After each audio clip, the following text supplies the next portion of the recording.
Қайырлы күн баршаңызға. Бүгін сіздермен винегрет салатының рецептісімен бөлісетін боламын. Видеоны соңына дейін көріңіздер. Керекті құрамдардың мөлшерін видеоның төменгі жағына таба аласыздар. Ең алдымен бізге суға қайнатылған картоп керек болады. Видеода көрсетілгендей етіп бөлшектерге бөліп, ұсақтап төртбұрышты етіп тураймыз.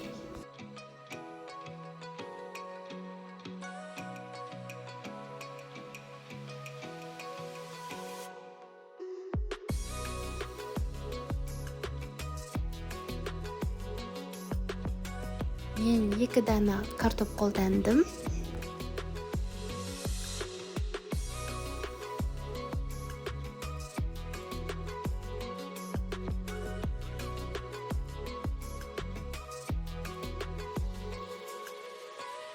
Және де 1 дана суға қайнатылған сәбізімізді ұсақтап төртбұрышты бөліктерге бөліп тураймыз.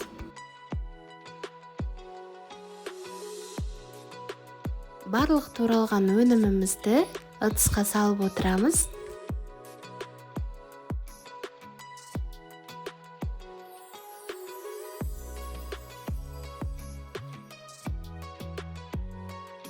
Және де тұздалған 4 дана қияр керек болады. Қиярымызды да ұсақтап төртбұрышты бөліктерге бөліп турап шығамыз.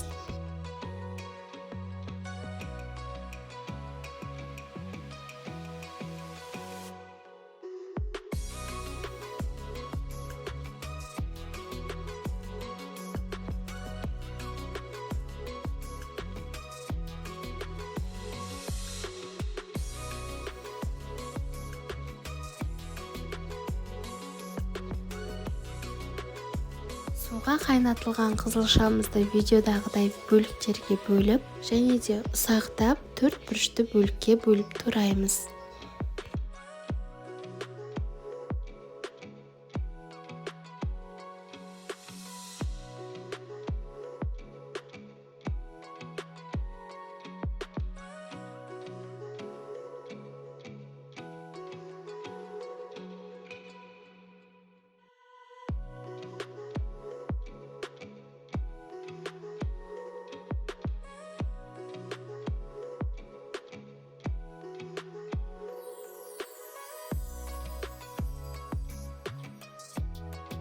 Осындай жас бұршақ қосатын боламын.